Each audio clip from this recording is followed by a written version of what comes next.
Hi, I'm Dave Meckie, and you're watching What's Your Story, where you'll meet interesting people doing interesting things in interesting places you'll never see anywhere else. And here's today's story. 12 years ago, Facebook began and created an environment that didn't exist before. We have families all around the world and individuals who are actually communicating with people who are in other countries that in some cases, many cases, are considered enemy countries or enemy territory. We're making friends with people around the world that we never made friends with before, and that's created an environment that allows kind of a grassroots possibility for individuals to begin creating world peace. So today we're going to talk to one of those individuals about what he's doing from where he's at to create world peace, and he brought someone else along. So we've got Tyrel Wiltse. I am. And Tricia Smith, real hard last name. Yes. So Tyrel, Yep. put it in a tight little Nutshell. for me. Okay. What is it you're doing right now to take your part of world peace and try to make it happen? I mean, we've got a lot of people that are starting to do this, and what you're doing is very valid, and that's the reason you're here. Thank you.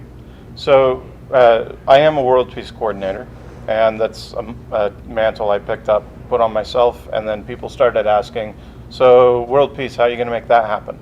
So I had to come up with some solutions for it. You were stuck. Yeah, well, and that's part of the reason I picked the title, is so that it would force me to come up with some solutions. Okay. So locally, some of the stuff that I've been doing is centering my business out of the 7th and 7th Street studio. That's there in Salt Lake, 645 East, 700 South. Right. And what we've done there is we've created a collaborative workspace where a lot of different folks with different healing practices, different entrepreneurial businesses can connect and co-create what we call tribe.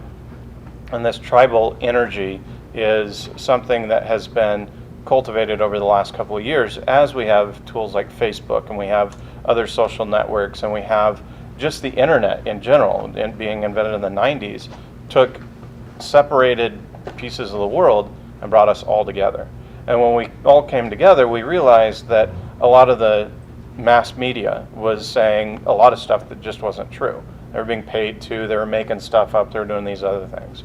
That a lot of people had tremendous vision, but they didn't know how to apply those.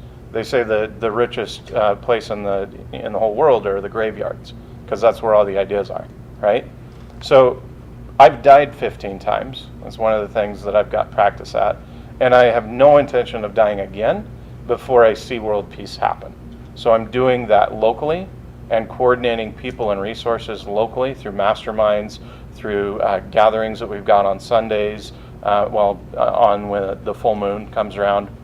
And we've also got these other elements that are being, through the process of emergence, when you crowdsource topics, the entity, the energy, starts creating solutions for the whole. So I've got emotional think tanks, and one of the things that I'm focusing on now, because it's been such a massive element that people have wanted, is abundance economics. So connect abundance economics with world peace for me. Where does that fit in? So abundance economics takes all of the excuses people have had forever about not creating world peace, and it erases them. Because how? Abundance economics teaches people how to be inherently abundant.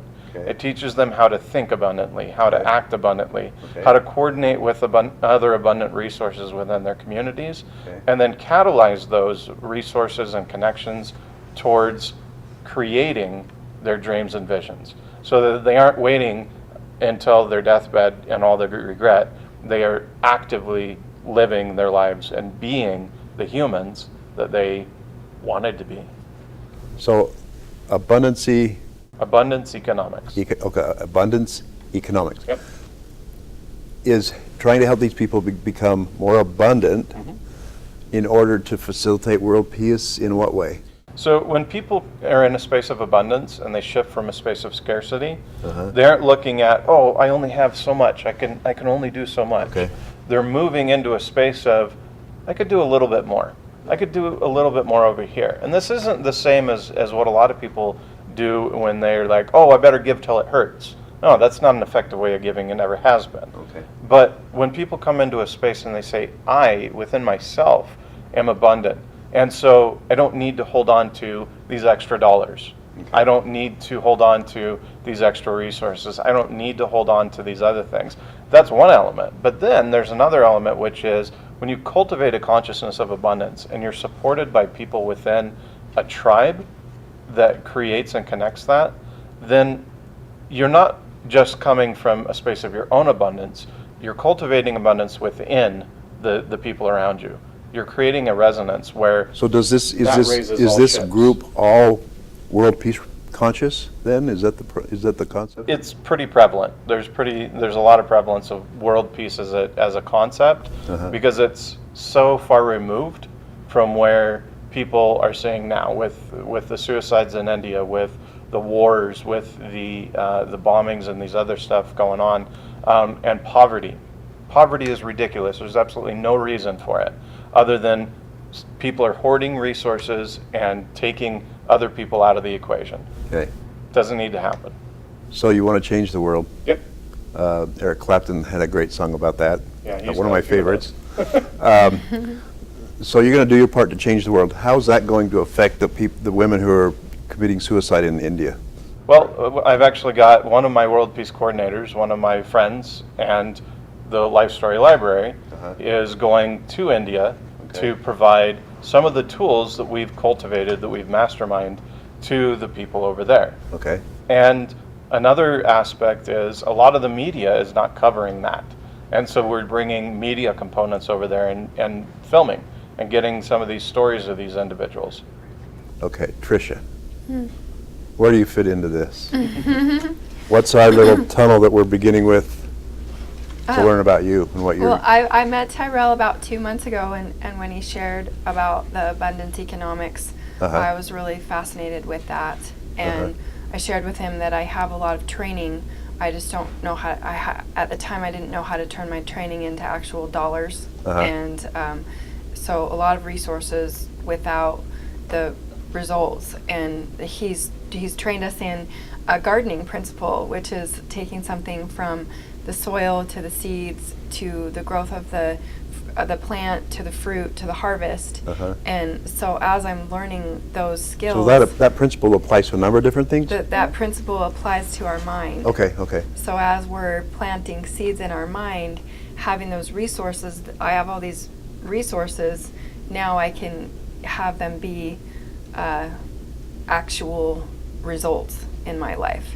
And so I've come from a place where he and I talked about, my small amount of money in my bank account, and now I have a huge amount of financial resources that are coming to me in $25,000, $100,000 amounts. Beautiful. And that's happened over a period of 2 months of dialoguing with him. And he did a process with me called the mind mapping, and just distinguishing all the resources I have and connecting people to each other.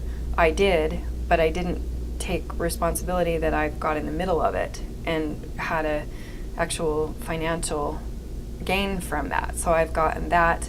So all of a sudden there's fruits all over my life, where before I had all these resources and I didn't know I didn't know what to do with them. So if someone that's watching is interested in abundance economics, either in copying what you're doing somewhere far off in the world or participating with you here, how do they get in touch with you? Facebook is the easiest way. You type my name, TYRELWILTSE, into Facebook or Google even. Send you a Facebook message? Yep. They can send me a Facebook message. They can tune into some of the things I'm doing. I've got a couple of different accounts just because I've maxed out the one Facebook account at 5,000, and I've got a bunch of followers that are picking up on that. So I got to develop another couple of accounts. Luckily, the messaging and stuff still works. Do you have a phone number yet? Yep, I've got a phone number for it. What works even better than the phone number is email, and that email is humansbeing7, the number, @gmail.com. Not human beings 7, but humans Humans being being. 7. Okay. Somebody is watching this right now and they're going, I've got to call Tyrel right now. Mhm. Who would they call? What number would they call? Ghostbusters, they call it. And also, 801 Okay. 898 Okay. 0013. Okay. 0013. Lucky number 13. So there you have it. We have Tyrel and we have Tricia and their attempts, and hopefully successful It's been successful so far. attempts to change the world. So if you could change the world, it would be peaceful. That's one of the steps. Then bliss. And then bliss.